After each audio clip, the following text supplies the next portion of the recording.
भैरव और उसके बाद कलेक्ट्रेट।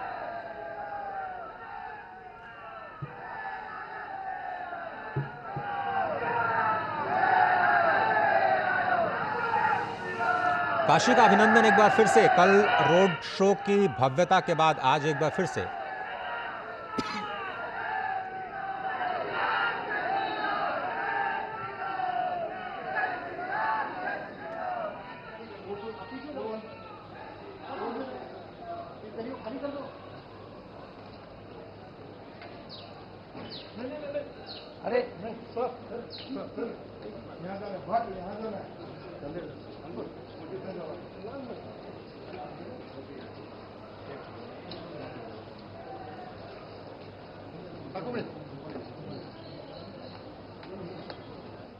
तो आप ये सीधी तस्वीरें देख रहे थे कलेक्ट्रेट से, काशी के कलेक्ट्रेट से, जहां पर नामांकन की प्रक्रिया जो है उसकी शुरुआत हो चुकी है।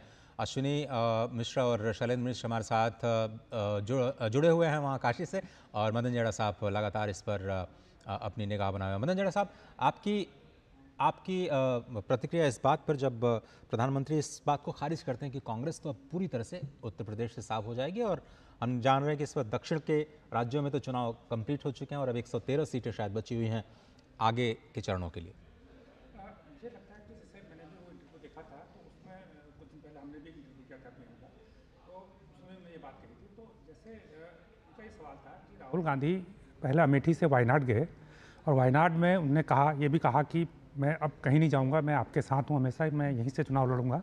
और जब वहाँ चुनाव हो गए तो उसके बाद उन्हें फिर अमेठी की बजाय फिर रायबरेली चले गए। तो यहाँ पर सवाल उठता है कि अगर आपको दोनों सीटों से लड़ना था तो एक साथ आप डिक्लेयर कर सकते हैं कि भाई हम अमेठी से भी लड़ेंगे या रायबरेली से भी लड़ेंगे, वायनाड से भी लड़ेंगे। लेकिन जब वायनाड में चुनाव हो गया और उसके बाद अब अचानक घोषणा करते हैं, तो ये कहीं उनका सवाल ये था कि कहीं संशय तो नहीं है कि आपको अपनी जीत को लेके। तो एक तो सवाल ये है छोड़ना भी, हाँ। तो दूसरा प्रश्न ये भी उठता है कि मान लीजिए वो रायबरेली से भी जीतते हैं और वायनाड से भी जीतते हैं, तो एक सीट तो उन्हें छोड़नी होगी। तो वो किसको, मतलब कहाँ की जनता को निराश करेंगे या धोखा देंगे, जो भी कहें आपकी भाषा में। तो एक सवाल ये उठता है वहाँ पे। दूसरा ये है कि ये जरूर हुआ था, पिछली बार राहुल गांधी जब वायनाड से चुनाव लड़े थे तो केरल में कांग्रेस का प्रदर्शन अच्छा रहा था, और कांग्रेस और उसके सहयोगियों को 20 में से 19 सीटें मिल गई थी। लेकिन सवाल ये है कि इस प्रकार जब इस बार दोबारा लड़ रहे हैं, क्या वो चमत्कार दोबारा होगा वहाँ पर या नहीं होगा, तो ये भी एक महत्वपूर्ण प्रश्न है। तो मुझे लगता है कि जब ये नतीजे आएंगे तो उससे काफ़ी हद तक चीज़ें साफ होंगी, और ये देखना होगा कि राहुल गांधी अपनी सीट जीतने के साथ क्या केरल में भी कांग्रेस के प्रदर्शन को पिछली बार की तरह बेहतर बना पाते हैं या नहीं बना पाते हैं। बिल्कुल, हम यहाँ तस्वीरें लगातार दिखा रहे हैं जहाँ प्रधानमंत्री अपना तीसरी बार नामांकन भरने के लिए कलेक्ट्रेट ऑफिस पहुँच चुके हैं, और एक बार फिर वहाँ पर नारों के बीच में वो वहाँ पहुँचे और अभिनंदन उन्होंने स्वीकार किया वाराणसी वासियों का। और यहाँ पर प्रधानमंत्री मोदी के नॉमिनेशन में शामिल होने के लिए हम देख रहे हैं कि देश भर से दिग्गज नेताओं का जमावड़ा वहाँ पर लग रहा है। मदन मोहन जयराज जी, जिस तरह से लगातार ये बात हो रही है कि एनडीए की एकजुटता को लेकर या उनके शक्ति प्रदर्शन को लेकर, किस तरह से आप देखते हैं इन तस्वीरों को भी, जब तमाम नेता वहाँ पहुँचते नजर आते हैं? योगी आदित्यनाथ को भी हम देखते हैं, लगातार हमने कल देखा रथ पे मौजूद थे, लगातार ये बात भी की जा रही है, प्रधानमंत्री भी बात को कहते हैं कि डबल इंजन की सरकार है जो आपके राज्य को और ज़्यादा वो बूस्ट देगी और उसको विकास के पथ पर आएगी। और उसी तरह से यहाँ पर जब एनडीए के जब पूरा कुनबा इकट्ठा होता है नॉमिनेशन प्रोसेस के लिए, तो वो भी कहीं ना कहीं बेहद महत्वपूर्ण संदेश देता नजर आता है। हमने हमेशा देखा है कि जब भी प्रधानमंत्री मोदी कोई काम करते हैं तो उसे बड़ी भव्यता के साथ करते हैं और काफ़ी तैयारी के साथ करते हैं, पूरी प्लानिंग के साथ करते हैं।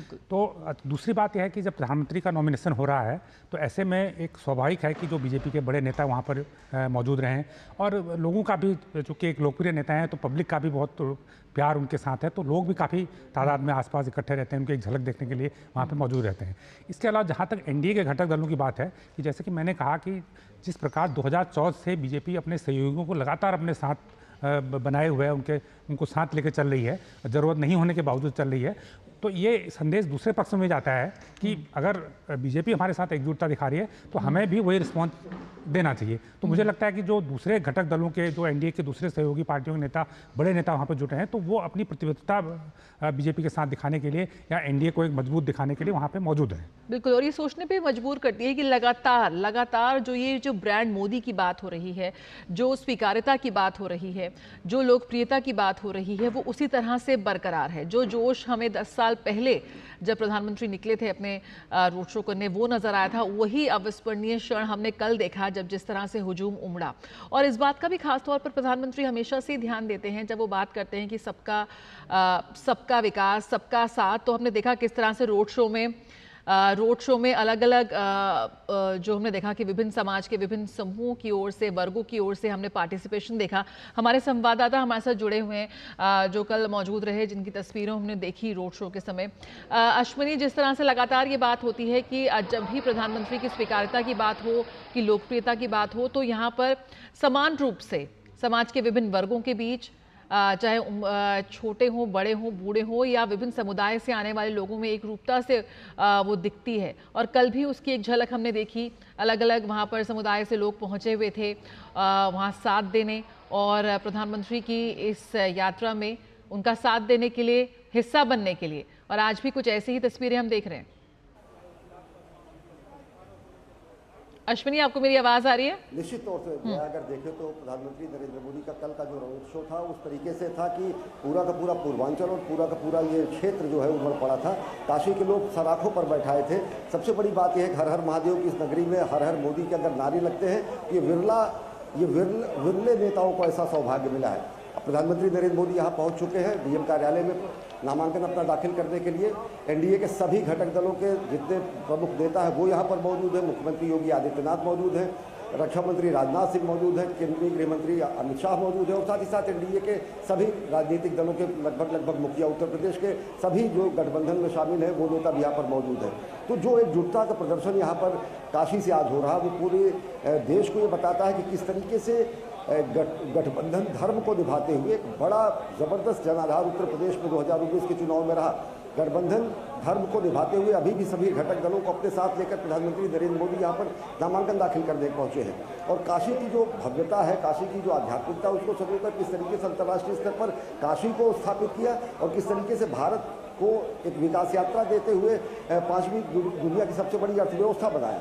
तो ये निश्चित तौर से पूरे राजनीतिक दलों को और पूरी दुनिया को भी संदेश देता है कि किस तरीके से एक समग्रतावादी सोच को लेकर, एक समावेशी सोच को लेकर समावेशी राजनीति की शुरुआत यहाँ काशी से हुई। और आज प्रधानमंत्री नरेंद्र मोदी यहीं पर मौजूद हैं, नामांकन दाखिल कर रहे हैं मुख्य निर्वाचन अधिकारी कार्यालय में, डीएम कार्यालय, जिलाधिकारी कार्यालय में वाराणसी में। और पूरा का पूरा एनडीए जो घटक दल है, पूरा का पूरा एनडीए का जो गठबंधन है वो यहाँ पर मौजूद है। तो जो आप बात कर रही है कि सभी लोगों की समावेशिता की बात, एक चीज़ मैं जरूर कहूँगा, 2014 के बाद उत्तर प्रदेश और बिहार की राजनीति कहीं ना कहीं जातीय आधार पर राजनीति यहाँ पर होती थी, जातीय समीकरणों के आधार पर राजनीति होती थी। लेकिन प्रधानमंत्री नरेंद्र मोदी ने केवल सबका साथ सबका विकास नारा ही नहीं दिया, जो जातीय समीकरण थे उनको भी ध्वस्त उन्होंने किया। आज एक विकासवादी राजनीति की शुरुआत उत्तर प्रदेश में हुई है, पूरे देश में हुई है। ये काशी और पूरा का पूरा पूर्वांचल कहीं ना कहीं इस बात का साक्षी है कि किस तरीके से बेहद पिछड़ा माने जाने वाला ये क्षेत्र आज जो है विकास के फलक पर, विकास के मानचित्र पर एक विशिष्ट स्थान रखता है। काशी के विकास के साथ साथ समूचे पूर्वांचल का विकास हुआ है। केवल काशी से ही पर्चा दाखिल करना या यहाँ पर रोड शो करना केवल यहीं पर प्रभाव नहीं डालता है, ये समूचे पूर्वांचल पूरे देश में एक मोमेंटम बनाता है। और सबसे बड़ी बात एक और मैं कहूँगा कि एक प्रयोग यहाँ पर शुरू किया गया था, वो सांस्कृतिक प्रयोग था, लेकिन उसके राजनीतिक अर्थ भी और निकलेंगे कहीं ना कहीं। जिस तरीके से साउथ का सबसे ज़्यादा फोकस इस बार बीजेपी ने किया है, यही काशी है जहाँ पर काशी तमिल संगमम का आयोजन किया गया, जहाँ पर बड़ी संख्या में लोग वहाँ पर ट्रेनों के जरिए आए, उन्होंने काशी की संस्कृति को समझा। तो एक समावेशी सामाजिक शास्त्र भी यहाँ से कहीं ना कहीं निकला है। राजनीति तो इतर है, जो विभाजनकारी बातें होती थी, अलग अलग संस्कृतियों की बातें होती थी, उत्तर और दक्षिण की बात होती थी, आर्य और द्रविड़ की बात होती है, वो भी समीकरण कहीं ना कहीं ध्वस्त हुए हैं और एक नए भारत का विजय हुआ है। और वो सबसे बड़ी बात यह है कि काशी को गौरव प्राप्त है यहाँ से प्रधानमंत्री नरेंद्र मोदी के प्रतिनिधि होने का, और प्रधानमंत्री नरेंद्र मोदी को गौरव प्राप्त है कि हर हर महादेव की नगरी में हर हर मोदी के जयकारे भी लगते हैं।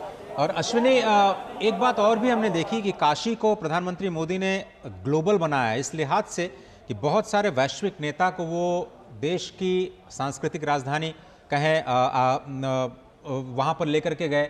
G20 के कई सारे सम्मेलन हमने देखा काशी में हुए, अंतर्राष्ट्रीय हवाई अड्डा तो हम देख ही रहे हैं। काशी तमिल संगमम के जरिए तमिलनाडु और काशी को और ज़्यादा करीब लाने की कोशिश की। तो एक तरह से एक नई प्रयोगशाला के तौर पर काशी को प्रधानमंत्री ने प्रयोग किया विकास के साथ साथ न केवल सांस्कृतिक जो दूरियां हैं उनको कम करने का, बल्कि काशी को भी ग्लोबल बनाने का?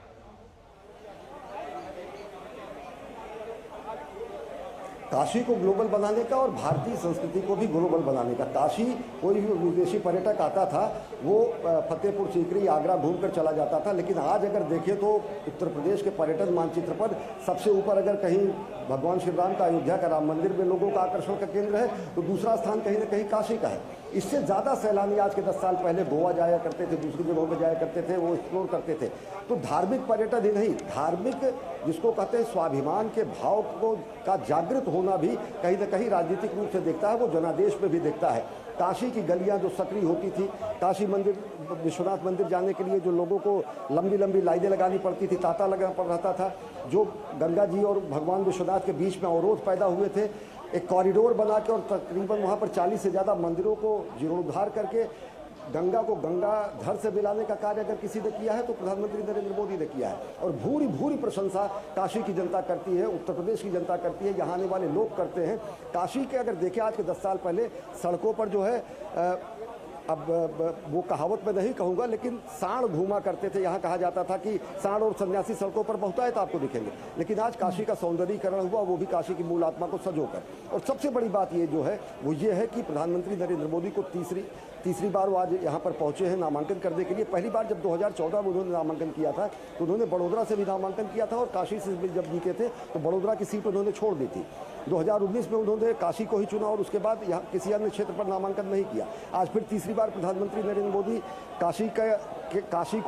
काशी का सम्मान करने के लिए पहुंचे, और उसी तरीके का सम्मान कल शाम को काशी की जनता ने जंजवार के रूप में यहाँ पर किया। तो सबसे बड़ी बात यह है कि विकास कार्यों के लिहाज से, काशी की आध्यात्मिकता को सजो कर लिहाज से, और साथ ही साथ जो भारत भारतीयता के गौरव के केंद्र के रूप में स्थापना का भाव है, और लोगों में जो स्वत्व और शक्ति का बोध का हुआ है, वो कहीं ना कहीं जनादेश के रूप में दिखता है। जब समूचे उत्तर प्रदेश में बीजेपी 2019 में अपना सबसे सर्वश्रेष्ठ प्रदर्शन करती है, और इस बार वो इस कोशिश में है कि हम इस प्रदर्शन को भी दोहराएं, इससे बेहतर करें और अपनी सीटों को बढ़ाएं। क्या जनादेश होगा ये निश्चित तौर से तय करेगी जनता जब जनादेश आएगा, लेकिन ये है कि केवल काशी ही नहीं, प्रधानमंत्री नरेंद्र मोदी के यहाँ से आने से समूचा पूर्वांचल, समूचा उत्तर प्रदेश और समूचे देश को एक नया संदेश मिलता है। अश्विनी हमारे साथ बने रहिए और जो प्रस्तावक हैं उनके बारे में भी थोड़ी सी जानकारी हम तक पहुँचाइए। अब हमारे साथ मदन जी जुड़े हुए हैं, उनसे भी समझने की कोशिश करते हैं। विकास की अगर हम बात करें मदन जी, तो बहुत सारी नई परियोजनाओं की भी शुरुआत काशी में प्रधानमंत्री मोदी ने की, चाहे वो बनासकांठा आपको याद होगा दुग्ध जो संयंत्र है उसको स्थापित करना हो, उर्वरक के जो फैक्ट्रीज हैं उनको स्थापित करना हो, बहुत सारी जो विकास के कार्य हैं उनको भी एक सांसद के तौर पर उसी मनोयोग के साथ प्रधानमंत्री ने किया जो शायद किसी भी जगह से लड़ते तो वहाँ करते। बिल्कुल। देखिए, एक तो जो बनारस के शहर का विकास है, जैसे नया एयरपोर्ट बन गया, रेलवे स्टेशन बन गया, फ्लाईओवर बन गए, सड़कें बेहतर हो गई, और एक वहाँ पे विश्व स्तर का सभागार भी बना है। इस तरह की चीज़ें तो बहुत सारी हैं और कुछ नई चीज़ें भी हैं, लेकिन हम एक चीज़ पे बहुत ज़्यादा ध्यान नहीं दे पा रहे हैं। मैं भी और आपके रिपोर्टर के बाद देख रहा था, जैसे अगर हम 2013-14 में देखें हैं तो वाराणसी में जो टूरिस्ट का जो आने का जो संख्या थी 2014 के दौरान, वो करीब 30-40 लाख 50 लाख के आसपास एनुअली टूरिस्ट आते थे। अभी जो ताज़ा आंकड़ा आसपास पहुंच गया है, तो आप इसको ये देखिए कि एक जो तीर्थ स्थल है, एक तीर्थ स्थल एक स्थानीय इकोनॉमी का एक बहुत बड़ा एक जरिया होता है। और हमने ये भी देखा है कि मोदी जी कई जगह जाते हैं, वाराणसी के अलावा भी दूसरी जगह कहीं बड़े मंदिरों में जाते हैं, केदारनाथ जाते हैं या किसी और मंदिर में जाते हैं, तो वहाँ पर पूजा अर्चना करते हैं, तो उसका बाद में क्या इम्पैक्ट होता है वहाँ पे जो टूरिस्ट का जाने का सिलसिला है, पूरा देश के कोने कोने से, सिर्फ ये नहीं कि वाराणसी सिर्फ नॉर्थ इंडिया का एक तीर्थ स्थल है, वो पूरी दुनिया का है, लेकिन बढ़ोतरी देखी जाती है। तो देश के हर स्तर से वहाँ पे टूरिस्ट के जाने का सिलसिला संख्या एकदम बहुत तेज़ी से बढ़ने लगती है। तो उसका जो फायदा वहाँ की लोकल इकोनॉमी को है, जहाँ पर 40 लाख टूरिस्ट सालाना जा रहे थे, वो 7 करोड़ हो गए, तो वहाँ पर वो रहेंगे, प्लेन से जाएंगे, बस से जाएंगे, ट्रेन से जाएंगे, ऑटो यूज करेंगे, टैक्सी यूज करेंगे, होटल में रुकेंगे, खाना खाएंगे, तो इससे जो वहाँ स्थानीय इकोनॉमी को एक बूस्ट मिला है, जो लोगों का वहाँ पर रोजगार बढ़ा है, तो मुझे लगता है कि वो भी एक बड़ी उपलब्धि है। और ये कोई तीर्थ स्थल से स्थानीय इकोनॉमी को का बढ़ने का सिलसिला सिर्फ भारत में नहीं है, दुनिया के कई देशों में है, जहाँ पर एक कोई सिटी में तीर्थ स्थल है और वहाँ पे देश भर से या पूरी दुनिया से लोग जाते हैं। ऐसा कई देशों में है और ये हमारे देश में भी है। और अगर हम इसकी गहराई में जाएँ तो हमें याद है कि जब यूपी से उत्तराखंड अलग हुआ था तो सारे तीर्थ स्थल उत्तराखंड में चले गए थे, जो हिल एरिया थे वो भी उत्तराखंड में चले गए थे। तो उसमें ये चिंता व्यक्त की गई थी उत्तर प्रदेश के पास कोई टूरिस्ट प्लेस तो रह ही नहीं गया आगरा के अलावा। तो उसके उस समय अयोध्या में जो राम मंदिर भी नहीं बना था, तो अब वाराणसी एक बड़ा तीर्थ स्थल बन गया और जो अयोध्या तो एक तीर्थ स्थल बन ही रहा है जब से वहाँ पर मंदिर बना है। तो मुझे लगता है कि ये जो उसका एक फायदा है, एक स्थानीय इकोनॉमी को इसका जो फायदा हो रहा है, तो ये भी एक बड़ी उपलब्धि है। बिल्कुल, जिस तरह से पर्यटन टूरिज्म को एक नई दशा उसकी बदल दी, और साथ ही जिस तरह की सुविधाओं की हम बात करते थे कि विदेशों में हम जाते हैं जो सुविधाएं हमें मिलती हैं, आज वही सुविधाएं भारत के इन विभिन्न शहरों में मिल रही हैं। जो हमारे संवाददाता इस वक्त बता रहे थे जब हम स्वीकार्यता और लोकप्रियता की बात कर रहे थे कि विभिन्न वर्गों में का जुड़ाव जो है प्रधानमंत्री के साथ, किस तरह से देखते हैं जो एक राजनीति में जो एक बड़ा बदलाव, आज वो विभाजनकारी राजनीति को छोड़कर मुद्दों की बात हो रही है, विकास की बात हो रही है, रोजगार की बात हो रही है। विभिन्न जातिगत वोटर्स की जगह पर यहाँ पर एक नया वर्ग निकल कर आया, हम कह सकते हैं एक लाभार्थी वर्ग, जो कि एक बड़ा वोट बैंक है। बिल्कुल। देखिए, कुछ ये एक आप इसका बीजेपी का अगर हम देखें तो बीजेपी ने हमेशा एक तो जो जन कल्याणकारी योजनाएं हैं वो निचले तबके को ध्यान में रखते हुए बनाई है, ताकि जो वास्तव में ज़रूरतमंद है उसको सीधे योजनाओं का लाभ पहुंचे। दूसरा, बीजेपी ने उनका लगातार, सरकार ने उनका लगातार फॉलोअप किया है, क्या वो लाभ उन तक पहुंच रहा है, नहीं पहुंच रहा है। क्योंकि ये भी एक बड़ी चुनौती थी कि योजनाएं तो आ रही हैं, हाँ, कागज पर आ रही हैं, लेकिन जमीन पर पहुंच रही हैं कि नहीं। लेकिन जो डीबीटी होता है जिसमें पैसा डायरेक्ट अकाउंट में जाता है, या जहाँ पर आधार का यूज होता है कि बगैर अंगूठा लगाए आपको राशन नहीं मिलेगा, तो इससे बड़ा फायदा हुआ है। इससे जो मिसयूज उसका होता था वो करीब बहुत कम रह गया, नहीं के बराबर रह गया। मुझे लगता है कि 1-8% रह गया, वो तो रह गया मुझे लगता है। नहीं तो कभी किसी ज़माने में ये तक कहा जाता था कि 15% ही लोगों के पास पहुंचता है, 85% नहीं पहुंच पाता है, वो दलालों के पास पहुंच जाता है या उसका मिसयूज हो जाता है। लेकिन आज वो चीज़ आईटी के इस्तेमाल से वो चीज़ ख़त्म हो गई है। तो जो लाभार्थी है, हमेशा लाभार्थी से बीजेपी ने संवाद किया है। प्रधानमंत्री खुद कई मौक़ों पर संवाद करते हैं, वो अपने मन की बात में भी लाभार्थी से कई बार बात करते हैं। तो लाभार्थी को उन्होंने अपने एक वोट बैंक में भी बदला है। तो जो लाभार्थी है जिसको सीधे लाभ पहुंचा है, वो आज बीजेपी का समर्थक भी है और वो वोट भी करता है। तो मुझे लगता है कि ये इसमें कोई बुराई नहीं है, एक अच्छी बात है कि एक तो यह है कि लाभार्थी को फायदा हो रहा है, दूसरा अगर लाभार्थी को फायदा होगा तो जरूर जिस सरकार की योजनाओं से फायदा होगा तो उसके साथ वो खड़ा होगा। बिल्कुल, यहाँ पर चुनावों में प्रस्तावों की भूमिका बेहद अहम है और प्रधानमंत्री के जो भी प्रस्तावक रहे हैं पिछले चुनावों में भी, वो भी लगातार चर्चा में रहे और इस बार भी चर्चा में हैं जो भी नाम सामने आ रहे हैं। किस तरह से देखते हैं कि इस चीज़ को भी बहुत ही बारीकी से, यहाँ पर आपने कहा कि प्रधानमंत्री जो भी करते हैं काफ़ी तैयारी के साथ, प्लानिंग के साथ, तो प्रस्तावों को लेकर भी बहुत ही मंथन ये मुझे लगता है होता हुआ दिखता है कि किन किन को चुना जाएगा उस प्रस्तावों के तौर पर। नहीं, मुझे देखिए, हमने बहुत सारे आयोजन देखे, प्रस्तावक का भी देखे हैं पिछले 2 चुनावों में।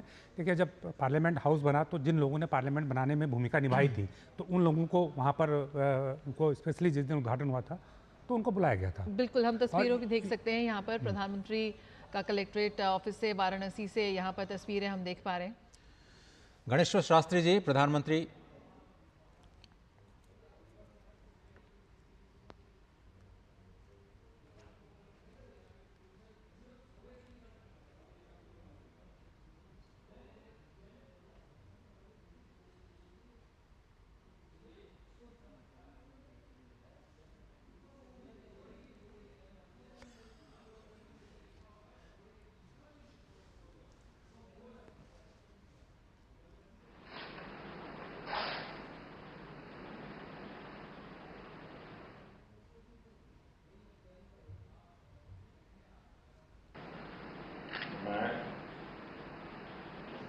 दामोदर मोदी लोकसभा में स्थान करने के लिए अभ्यर्थी के रूप में नाम निर्देशित हुआ।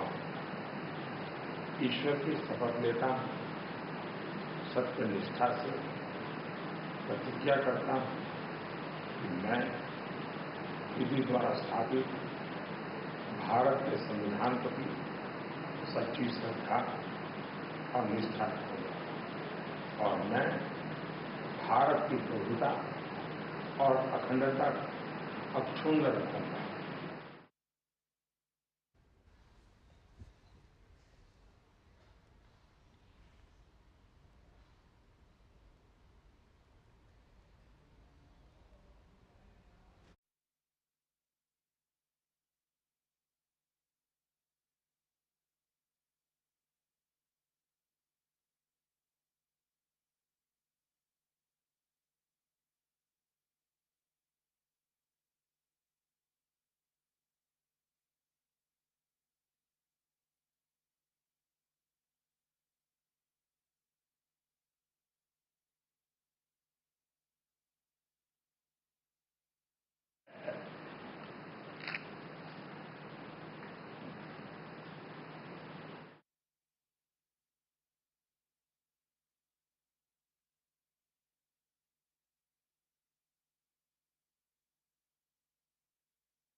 नरेंद्र दामोदर मोदी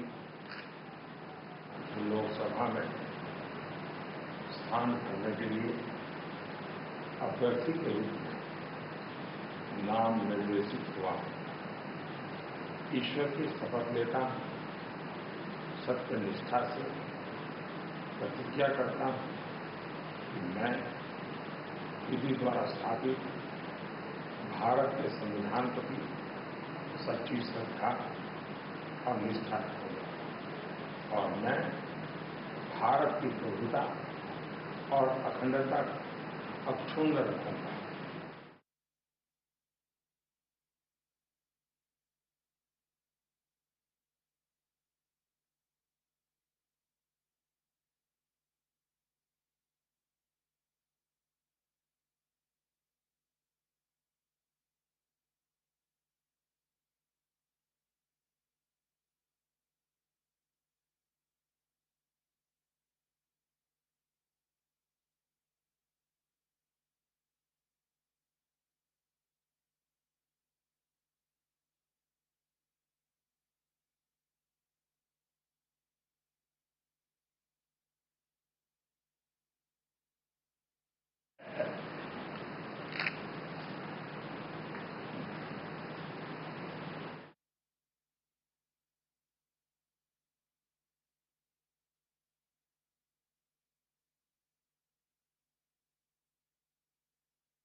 मंत्री के नामांकन की लोकसभा में स्थान करने के लिए कलेक्ट्रेट वाराणसी से तस्वीरें। और तीसरी बार नामांकन दाखिल करते हुए प्रधानमंत्री नरेंद्र मोदी वाराणसी के आज कलेक्ट्रेट पहुंचे हैं और आज वो नामांकन अधिकारी के समक्ष अपना नामांकन दाखिल करते हुए उनके साथ उनके प्रस्तावक के तौर पर गणेश्वर शास्त्री द्रविड़ और बैजनाथ पटेल।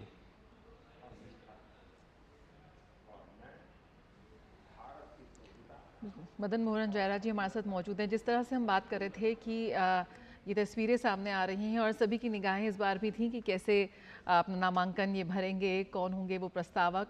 और प्रस्तावक के तौर पर हम इस बार देख रहे हैं कि यहाँ पर जो काफ़ी अहम होते हैं, यहाँ पर पंडित ज्ञानेश्वर शास्त्री जी मौजूद हैं, साथ ही बैजनाथ पटेल जी को भी हम देख रहे हैं, संघ के पुराने और समर्पित कार्यकर्ता वो रहे हैं। तो किस तरह से आप देखते हैं कि ये भी एक यहाँ पे जो संदेश देते नजर आते हैं प्रधानमंत्री अपनी हर एक गतिविधि के साथ? नहीं, मैंने हमेशा ये नोट किया कि जब भी कोई बड़ा आयोजन वो करते हैं तो जो निचले तबके का कार्यकर्ता है, चाहे वो निचले तबके का व्यक्ति है, उसको हमेशा सम्मान देते हैं। जो सबका साथ सबका विकास की बात कहते हैं वो भी इस बात पे लागू होती है। जैसे हमने देखा कि पार्लियामेंट की जब नई बिल्डिंग बनी थी, जो मजदूर थे वहाँ पे उनको वहाँ पे बुलाया गया था, जो उसका उद्घाटन हुआ था। इसी प्रकार हमने देखा 26 जनवरी जब गणतंत्र दिवस समारोह हमारा होता है तो वहाँ पर बहुत सारे सफाई कर्मचारी और दूसरे जो एक निचले तबके के लोग होते हैं उनको वहाँ पर बुला के और सम्मान के साथ उनको पहली सीट पर बिठाया जाता है, उनके लिए सीटें रिजर्व की जाती हैं।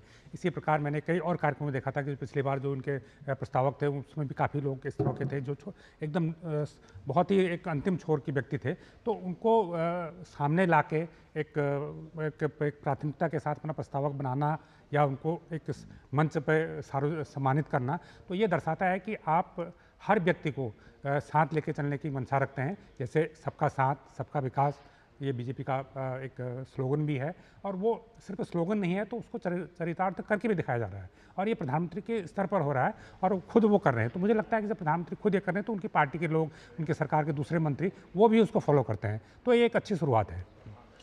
गणेश्वर शास्त्री द्रविड़ जो कि राम जन्मभूमि की जो पूरी प्रतिष्ठा हुई भगवान श्री राम की, वहाँ भी उन्होंने बहुत ही अहम भूमिका निभाई और मुहूर्त के तौर पर जो समय उन्होंने निश्चित किया था, संपूर्ण प्रक्रिया में वो बहुत ही तन्मयता के साथ शामिल रहे और काशी के विद्वत जनों में गिने जाते हैं। हालांकि वो तमिलनाडु से आते हैं, द्रविड़ अपने साथ, अपने नाम के साथ लगाते हैं। और वो आज मुख्य प्रस्तावक के तौर पर प्रधानमंत्री के साथ पहुँचे और उन्होंने आज नामांकन प्रक्रिया में हिस्सा लिया। और साथ ही साथ बैजनाथ पटेल जो कि ओबीसी समाज से आते हैं और संघ के पुराने और समर्पित कार्यकर्ता रहे हैं, तो संघ के कार्यकर्ताओं को भी साथ में लेकर के चलना, साथ ही साथ काशी जिसके लिए जाना जाता है अपनी विद्वता के लिए, अपनी आध्यात्मिक उन्नति के लिए, और एक प्रतीक के तौर पर ज्योतिष के प्रकांड विद्वान के तौर पर काशी जिसे आज जानती है शास्त्री जी को, वो आज मुख्य प्रस्तावक के तौर पर प्रधानमंत्री मोदी के साथ नजर आए। और मुख्यमंत्री योगी आदित्यनाथ भी लगातार आज सुबह से ही सभी कार्यक्रमों में प्रधानमंत्री के साथ रहे। आज काल भैरव मंदिर में दर्शन पूजन के समय भी वो वहाँ पर मौजूद थे। अश्विनी हमारे साथ बने हुए हैं। अश्विनी जी, एक बार फिर से आपका स्वागत है इस कार्यक्रम में। राम मंदिर की प्रतिष्ठा के दौरान भी आपने गणेश्वर शास्त्री जी को देखा और आज एक प्रस्तावक के तौर पर क्या संदेश निकलता है आज इस नामांकन प्रक्रिया से?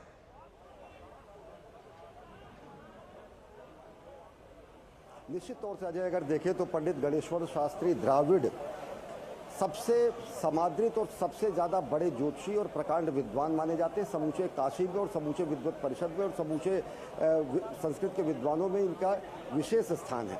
अगर बात राजनीतिक संकेत की करें तो द्राविड़ घनपाठी, वेद घनपाठी ब्राह्मण परिवार से आते हैं। दक्षिण के जो ब्राह्मण परंपरा है उसमें सर्वोच्च ब्राह्मण परंपरा से ही आते हैं।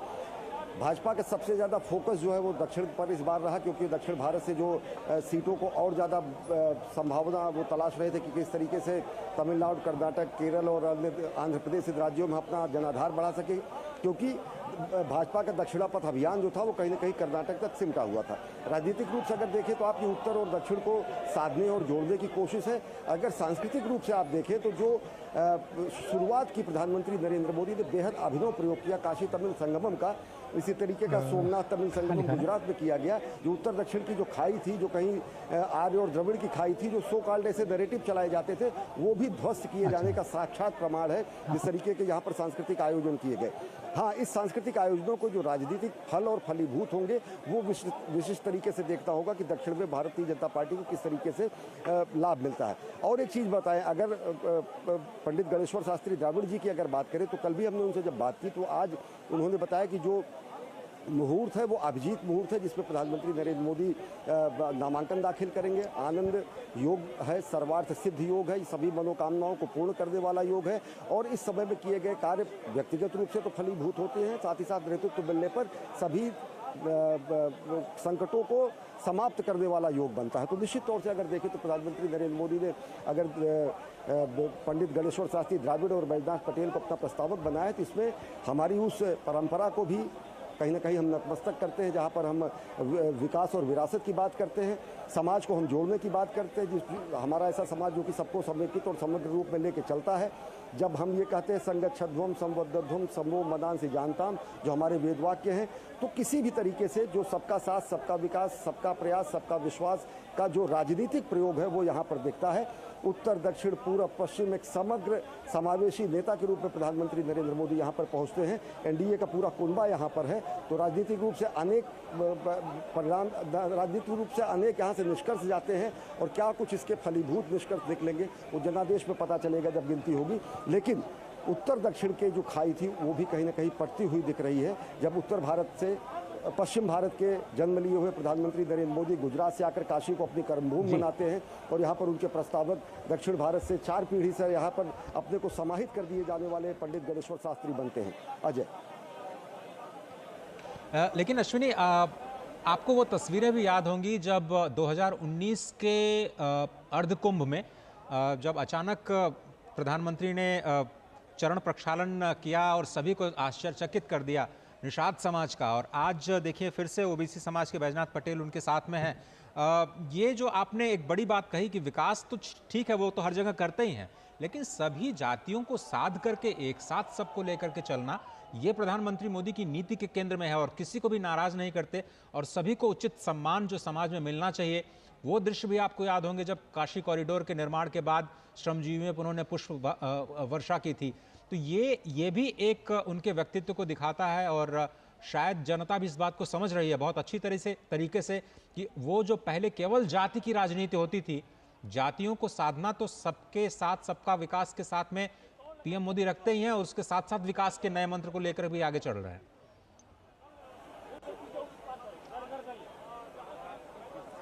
निश्चित तौर से अजय, देखिए, जातियों को साधना, जातियों की राजनीति करना, जातियों की राजनीति से कुर्सी हासिल करना और उस कुर्सी का उपयोग अपने परिवार के लिए, अपने वंशवृक्ष के लिए, अपने हित कुटुंब और मित्रों के लिए प्रयोग करना, ये राजनीतिक दलों का उत्तर प्रदेश और बिहार में स्ट्रगल है। इतिहास इसका गवाह है, जनादेश इसका गवाह है। पीढ़ी की पूरी ऐसे कुनबे तैयार हुए हैं जातीय आधार पर उत्तर प्रदेश और बिहार में, जो कि विशिष्ट जात का वोट बैंक की राजनीति करते हुए उन्होंने जाति समीकरणों को साधते हुए यहाँ पर सत्ता भी हासिल की। लेकिन इन सबसे अगर देखें, सामाजिक चेतना जगाने की बात, सामाजिक रूप से सम्मान देने की बात, सामाजिक रूप से उनको स्थापित करने की बात, सामाजिक रूप से उनको जो कहीं ना कहीं सामाजिक रूप से नहीं कहेंगे, लेकिन जो राजनीतिक अस्पृश्यता कहीं ना कहीं राजनीतिक दलों की अनेक वर्गों के प्रति थी, जो गुटबंदी थी, उसको भी समाप्त करने का काम प्रधानमंत्री नरेंद्र मोदी ने किया। जिस तरीके से आपने जिक्र किया कि जब वो पांव पखारते हैं स्वच्छाग्रहियों का, जब वो श्रमजीवियों का सम्मान करते हैं, जब वो काशी विश्वनाथ मंदिर में श्रमजीवियों का सम्मान करते हैं और अयोध्या के भगवान श्री राम के मंदिर में जटायु की प्रतिमा पर जाकर वो पुष्पांजलि अर्पित करते हैं, यानी कि शबरी की मूर्ति वहाँ लग दी है, जटायु की मूर्ति वहाँ लग दी है, महर्षि वाल्मीकि की मूर्ति भगवान श्री राम के मंदिर में लग दी है।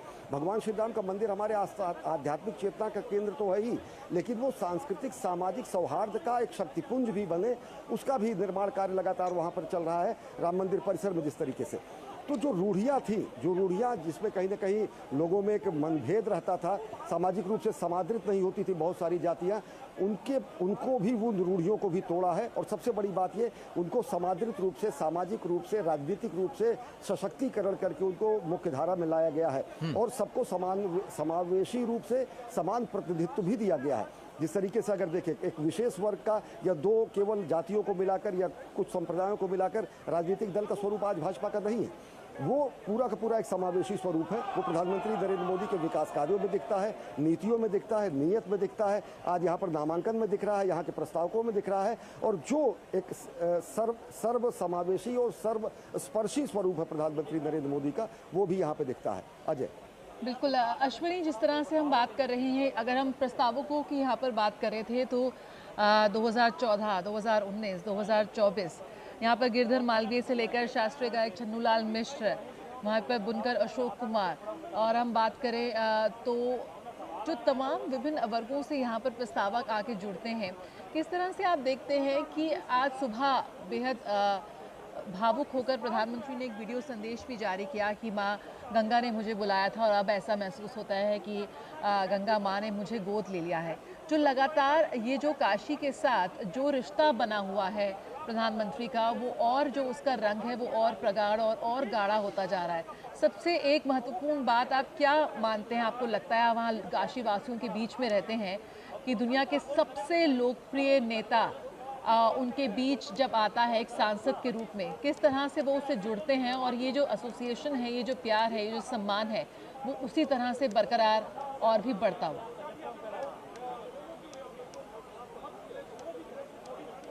निश्चित तौर से जया, अगर देखें तो दुनिया के सबसे ताकतवर नेता, दुनिया के सबसे बड़े लोकतंत्र का नेता, दुनिया के सबसे बड़े लोकतांत्रिक जो हमारा केंद्र है, उसको सांस्कृतिक केंद्र के रूप में काशी को अंतर्राष्ट्रीय स्तर पर स्थापित करने का कार्य, दुनिया के बड़े बड़े नेताओं को काशी ले आने का कार्य, चाहे वो शिंजो अबे को काशी दर्शन और दशाश्वमेध घाट पर गंगा आरती कराने की बात हो, या फिर फ्रेंच राष्ट्रपति इमैनुअल मैक्रा की यहाँ की यात्रा हो, या फिर G20 के दौरान बहुत सारे यहाँ पर कमिटीज़ और उनकी बैठकों का सिलसिला हो। काशी एक अंतर्राष्ट्रीय फलक पर प्रधानमंत्री नरेंद्र मोदी के यहाँ से प्रतिनिधित्व करने के बाद वो स्थापित हुई है। और सबसे बड़ी बात ये देखें तो काशी आज के 10 साल पहले अगर देखें तो काशी को आदर बहुत प्राप्त था, सम्मान बहुत प्राप्त था, आस्था अगाध थी लोगों की, लेकिन काशी में वो आधारभूत संरचनाओं का अकाल था। चाहे अगर देखें आज रेलवे की बात हो, हवाई अड्डे की बात हो, अंतर्राष्ट्रीय स्तर का हवाई अड्डा है, रेलवे के जो टर्मिनल्स हैं, यहाँ का जो एक वाराणसी स्टेशन के अलावा आप हमारे साथ बने रहिए। शैलेंद्र मिश्र भी जुड़ गए हैं, शैलेंद्र के पास चलते हैं। शैलेंद्र, आज प्रधानमंत्री से एक सीधे तौर पर सवाल किया गया कि राम मंदिर इन चुनाव में एक मुद्दा है या नहीं है। प्रधानमंत्री ने दो टूक मना कर दिया। उन्होंने कहा कि ये श्रद्धा का मुद्दा है, ये चुनाव का मुद्दा न पहले था, न आज है, न कभी रहेगा। ये तो देश की सांस्कृतिक जड़ों के साथ जुड़ा हुआ मुद्दा है। लेकिन क्या जमीन पर राम मंदिर क्या आपको जनता के बीच एक मुद्दा दिखाई दे रहा है या लोग इससे मुद्दा नहीं मानते? शैलेंद्र, देखिए, बीजेपी हमेशा ये कहती रही है कि राम जन्मभूमि का जो मुद्दा है वो राजनीतिक मुद्दा नहीं है, वो एक आस्था का विषय है। और बीजेपी हमेशा से कहती रही कि वो राम मंदिर के निर्माण के पक्ष में है। जनता के बीच ये जरूर मुद्दा एक तरह से देखे एक संदेश गया है कि जो बीजेपी कहती रही, प्रधानमंत्री नरेंद्र मोदी के सत्ता में आने के बाद उसका मार्ग प्रशस्त हुआ और राम लला की प्राण प्रतिष्ठा हुई। और हम जानते हैं कि आज पंडित शास्त्री मुख्य प्रस्तावक है प्रधानमंत्री नरेंद्र मोदी के। देखिए, 3 बातें हैं जो प्रधानमंत्री नरेंद्र मोदी और बीजेपी को बाकी राजनीतिक दलों के नेताओं से अलग बनाती है। उसका एक सबसे महत्वपूर्ण कारण है प्रधानमंत्री नरेंद्र मोदी का जो कनेक्ट है, न केवल अपने संसदीय क्षेत्र की जनता के साथ बल्कि देश की जनता के साथ। दुनिया में किसी नेता का ऐसा नहीं है। हम थोड़ी देर पहले चर्चा कर रहे थे कि राहुल गांधी 2 सीट से लड़ना चाहते थे, लेकिन जब तक वायनाड से चुनाव खत्म नहीं हुआ उन्होंने अपने तरफ से कोई ऐलान उनकी पार्टी ने नहीं किया कि वो रायबरेली से चुनाव लड़ेंगे। देखिए, ये जनता के साथ एक तरह से बीजेपी आरोप लगाती है कि छल है, आप 2 सीट से चुनाव लड़ सकते हैं, इसका कोई प्रावधान है, किसी ने मना ही नहीं किया, तमाम नेताओं ने चुनाव लड़ा है। लेकिन जब एक जगह का मतदान खत्म हो जाता है तब आप ऐलान करते हैं कि आप रायबरेली से चुनाव लड़ेंगे। दूसरी बात यह है, जीत हार होती रहती है। राहुल गांधी अमेठी से चुनाव हारे, लौट कर अमेठी नहीं गए। बीजेपी में आप देखिए, स्मृति ईरानी 2014 में चुनाव हारी थी अमेठी से, लगातार अमेठी में डटी रही। 2019 में राहुल गांधी को हराया और वहां से चुनाव जीती। और अब बीजेपी कह रही है कि देखिए, राहुल गांधी हिम्मत नहीं जुटा पाए कि वो अमेठी से चुनाव लड़े, वो रायबरेली चले गए। हालांकि बीजेपी ये भी दावा कर रही है, प्रधानमंत्री ने एक इंटरव्यू में कहा है कि रायबरेली से भी राहुल गांधी हारेंगे। तो बीजेपी और प्रधानमंत्री नरेंद्र मोदी की जो राजनीति है वो जनता के बीच एक भरोसा जताती है, ये बीजेपी कहती है। क्योंकि आप देखिए, ओबीसी हितों की बात होती है, सबसे ज़्यादा केंद्र में मंत्री देने का काम ओबीसी समाज से प्रधानमंत्री नरेंद्र मोदी की अगुवाई में हुआ है। ओबीसी को संवैधानिक दर्जा, ओबीसी आयोग को देना, नीट में ओबीसी आरक्षण छात्रों को देना, तमाम फैसले, तो फैसलों के जरिए प्रधानमंत्री नरेंद्र मोदी की ब्रांड इमेज बनी है, जनता का भरोसा हुआ। और इसलिए बीजेपी ये कहती है कि देखिए, घोषणा पत्र के वादों को किस तरह से जमीन पर लागू किया जाता है, ये बीजेपी सरकारों से सीखना चाहिए और उस पर कैसे आगे बढ़ाता है 2014, 2019 और 2024। और तीसरी बात यह है कि विकसित भारत के जिस विजन के साथ प्रधानमंत्री नरेंद्र मोदी आगे बढ़ रहे हैं उसके लिए कैसे संसाधन आएंगे, उसकी पूरी एक रूपरेखा सामने रखी जाती है। वहीं दूसरी तरफ विपक्ष के नेता हैं, उनकी पार्टियां हैं, वो कई वादे तो कर देती है लेकिन उसका ब्लूप्रिंट सामने नहीं रखती कि कैसे उन वादों का पूरा किया जाएगा। यही वजह है कि कुछ राज्य सरकारें जो विपक्ष शासित राज्यों की हैं वो उन पर यह आरोप लगता है कि जो उन्होंने सत्ता में आने के लिए जो कहा था वो पूरा करते हुए दिखाई नहीं देते। तो आज जो ब्रांड मोदी की जो इमेज है, जो वाराणसी में आके हम देखते हैं कि और विराट हो जाती है, उसके तमाम कारण हैं। उसमें सबसे पहला कारण यह है कि प्रधानमंत्री नरेंद्र मोदी की अगुवाई में जनता को लगता है कि बीजेपी जो कहती है वो करती है। और आप देखिए, अनुच्छेद 370 जब बीजेपी उतनी ताकतवर नहीं थी तब भी वो कहती थी कि अनुच्छेद 370 सत्ता में आने पर हटाया जाएगा। हम देख रहे हैं कि देश में अनुच्छेद 370 हट चुका है, राम मंदिर का निर्माण होगा, ये आस्था का विषय है। बीजेपी हमेशा कहती थी राम मंदिर का निर्माण हो चुका है। तो इस तरह के तमाम वादे जो बीजेपी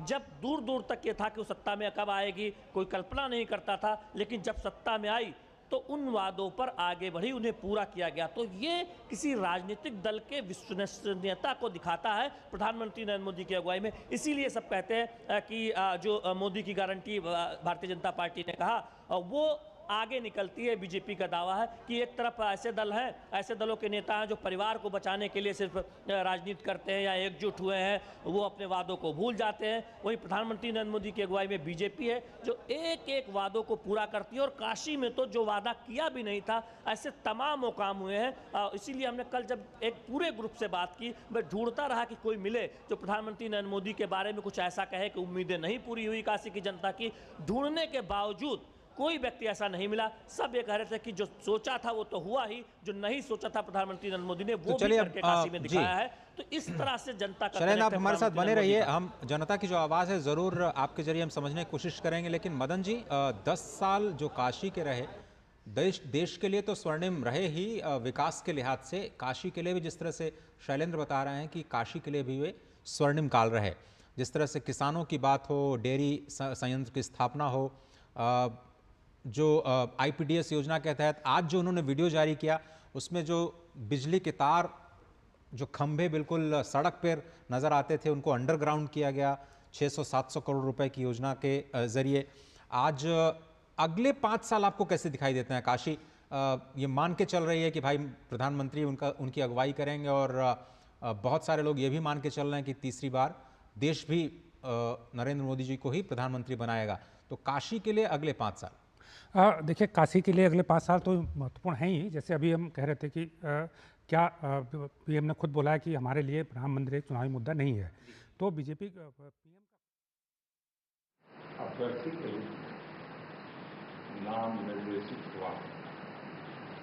ईश्वर की शपथ लेता हूं, सत्य निष्ठा से प्रतिज्ञा करता हूं कि मैं विधि द्वारा स्थापित भारत के संविधान प्रति सच्ची श्रद्धा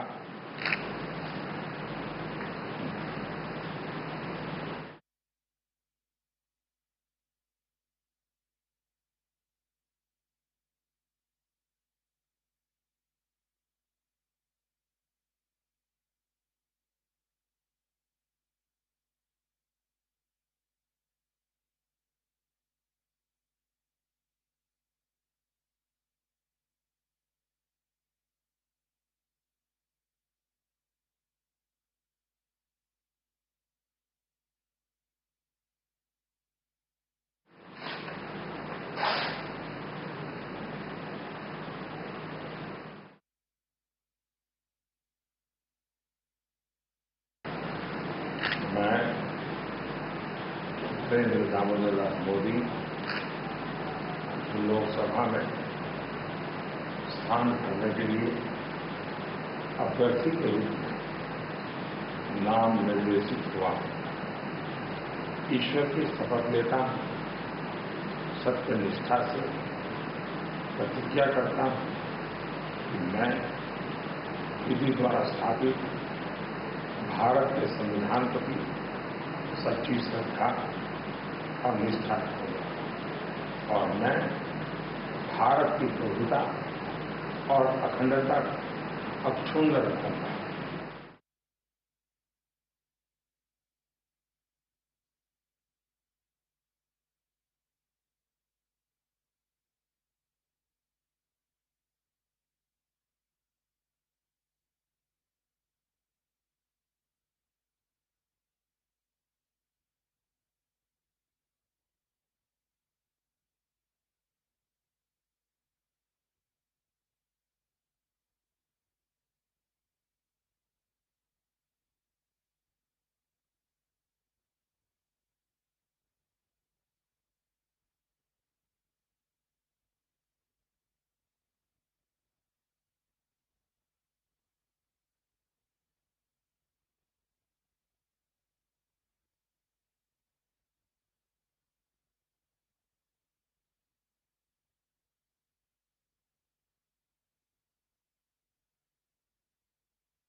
मैं